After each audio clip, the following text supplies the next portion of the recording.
cerdas, salam Indonesiaku. Selamat pagi anak-anak, bagaimana kabar kalian hari ini? Semoga kalian sehat selalu ya. Dan semoga kita semua terhindar dari virus COVID-19 dengan cara selalu mematuhi protokol kesehatan, selalu menjaga diri, dan juga harus tetap produktif dengan cara semangat belajar. Nah, anak-anak, sebelum memulai pembelajaran, alangkah baiknya kita berdoa terlebih dahulu kepada Tuhan Yang Maha Kuasa agar pembelajaran kita kali ini diberi kelancaran dan kita semua mendapatkan ilmu yang bermanfaat. Berdoa dimulai. Berdoa selesai. Nah, anak-anak, persiapkan terlebih dahulu alat tulis seperti buku tulis, ballpoint untuk mencatat materi yang penting. Nah, anak-anak, kita akan belajar bersama mengenai bab KD 3.2 menelaah makna, kedudukan, dan fungsi Undang-Undang Dasar Negara Republik Indonesia tahun 1945 serta peraturan perundang-undangan lainnya dalam sistem hukum nasional.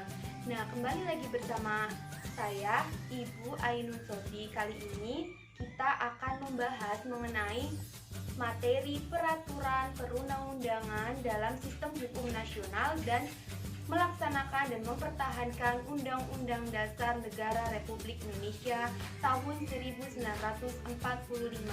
Nah, sebelumnya, masih ingatkah kalian dengan materi video pembelajaran sebelumnya? Nah, di video sebelumnya kita telah membahas mengenai kedudukan dan fungsi Undang-Undang Dasar Negara Republik Indonesia tahun 1945 dalam sistem hukum nasional.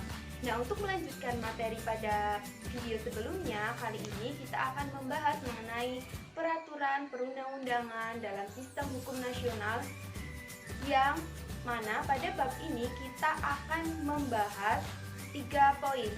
Yang pertama, peraturan perundang-undangan dalam sistem hukum nasional. Yang kedua, sifat dan ciri-ciri serta arti penting peraturan perundang-undangan. Yang ketiga, melaksanakan dan mempertahankan Undang-Undang Dasar Negara Republik Indonesia tahun 1945. Nah, mari kita bahas. Peraturan perundang-undangan diakui keberadaannya dan mempunyai kekuatan hukum yang mengikat sepanjang diperintahkan oleh peraturan perundang-undangan yang lebih tinggi atau dibentuk oleh atau berdasarkan kewenangan. Nah, jika suatu undang-undang diduga bertentangan dengan Undang-Undang Dasar Negara Republik Indonesia tahun 1945, maka akan dilakukan pengujian oleh Mahkamah Konstitusi atau MK. Nah, sedangkan jika suatu undang-undang atau jika suatu peraturan perundang-undangan di bawah undang-undang diduga bertentangan dengan undang-undang, maka akan dilakukan pengujian oleh Mahkamah Agung atau MA. Nah, berdasarkan pernyataan tersebut, maka bagaimana sih tata urutan peraturan perundang-undangan? Nah, berdasarkan Undang-Undang Nomor 12 Tahun 2011 tentang pembentukan peraturan perundang-undangan, jenis serta hierarki perundang-undangan di Indonesia adalah sebagai berikut. Nah, kalian perhatikan segitiga piramida ini ya.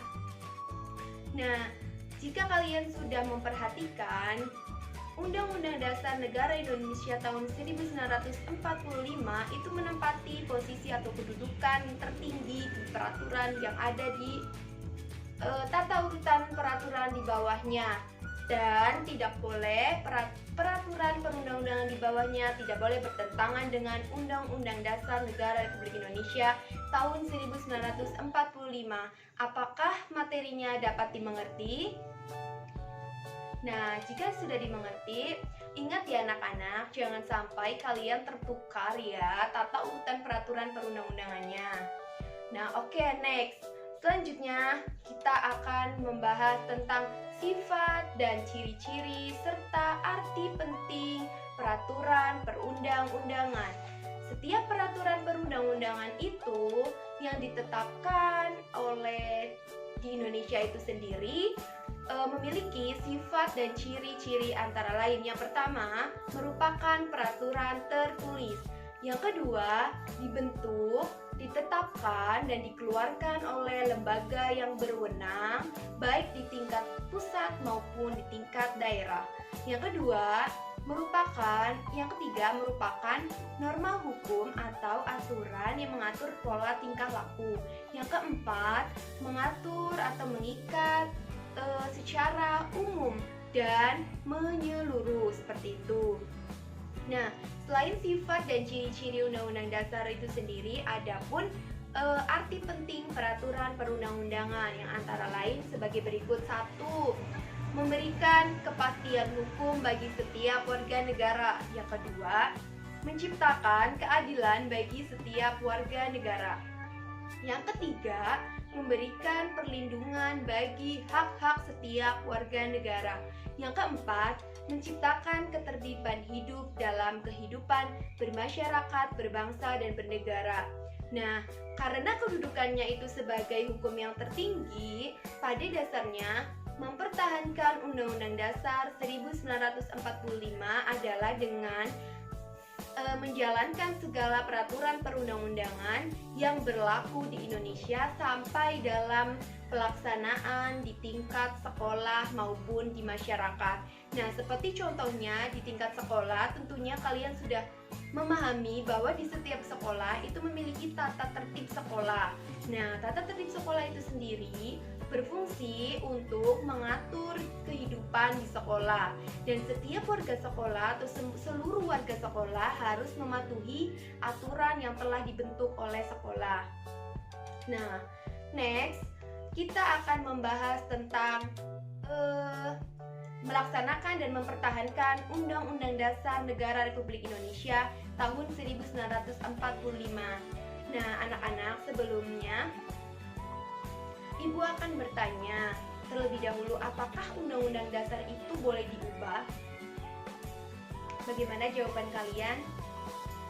Ya, jadi jawabannya Undang-Undang Dasar tahun 1945 itu merupakan konstitusi yang dapat diubah. Hal ini karena sesuai dengan pasal 37 Undang-Undang Dasar Negara Republik Indonesia tahun 1945, yang mana dalam pasal 37 tersebut berisi mengenai bagaimana syarat-syarat diubahnya Undang-Undang Dasar Negara Republik Indonesia tahun 1945 yang terdiri dari 4 ayat. Ayat yang pertama, untuk mengubah pasal-pasal Undang-Undang Dasar dapat diagendakan dalam sidang MPR apabila diajukan oleh sekurang-kurangnya 1/3 dari jumlah anggota MPR. Yang kedua, setiap usul perubahan pasal-pasal Undang-Undang Dasar diajukan secara tertulis dan ditunjukkan dengan jelas yang bagian yang akan diusulkan untuk dirubah beserta dengan alasannya. Yang ketiga, untuk mengubah pasal-pasal Undang-Undang Dasar, sidang MPR dihadiri oleh sekurang-kurangnya 2/3 dari jumlah anggota MPR. Dan ayat keempat, putusan untuk mengubah pasal-pasal Undang-Undang Dasar itu dilakukan dengan persetujuan sekurang-kurangnya 50% ditambah 1 anggota dari seluruh jumlah anggota MPR. Nah, adapun kesepakatan dasar amandemen Undang-Undang Dasar 1945 yang terdiri dari 1. Tidak boleh mengubah pembukaan Undang-Undang Dasar 1945. Yang kedua, tetap mempertahankan Negara Kesatuan Republik Indonesia. Yang ketiga, mempertegas sistem pemerintahan presidensial. Yang keempat, penjelasan Undang-Undang Dasar 1945 itu ditiadakan, serta hal-hal normatif dalam penjelasan dimasukkan ke dalam pasal-pasal. Yang kelima, perubahan secara adendum, yang artinya perubahan itu dilakukan dengan dengan tetap mempertahankan naskah asli dari Undang-Undang Dasar 1945. Nah, dari sini Ibu akan bertanya, pembukaan undang-undang itu boleh dirubah atau tidak sih? Nah, seperti dalam video sebelumnya, kita telah membahas bahwa pembukaan Undang-Undang Dasar 1945 itu tidak boleh dirubah. Karena dalam hal ini, pembukaan Undang-Undang Dasar 1945 itu memuat dasar filosofis dan normatif yang mendasari seluruh pasal Undang-Undang Dasar 1945. Yang kedua, mengandung dasar negara Pancasila. Nah, Pancasila itu sendiri diharapkan mampu untuk mengatur atau mempersatukan seluruh warga negara Indonesia. Dan yang ketiga, pembukaan Undang-Undang Dasar itu memuat cita-cita negara atau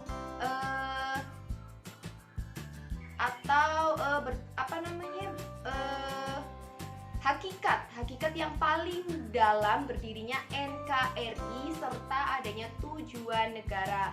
Nah, oleh karena itu pembukaan tidak boleh dirubah. Nah, sampai di sini penjelasan dari Ibu. Semoga kalian semua dapat memahami materi yang telah Ibu sampaikan.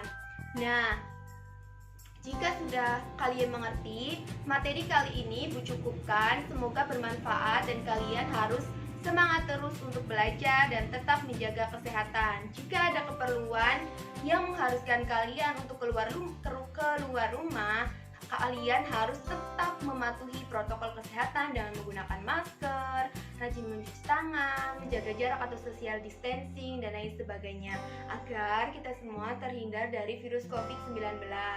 Nah, terima kasih. Mohon maaf apabila ada kesalahan atau kata-kata yang salah. Untuk minggu depan akan diadakan ulangan harian. Kalian, Ibu persilahkan untuk belajar mengenai materi-materi yang telah Ibu sampaikan dari materi yang pertama hingga materi kali ini. Nah, terima kasih atas waktunya. Mohon maaf apabila ada kesalahan. Wassalamualaikum warahmatullahi wabarakatuh.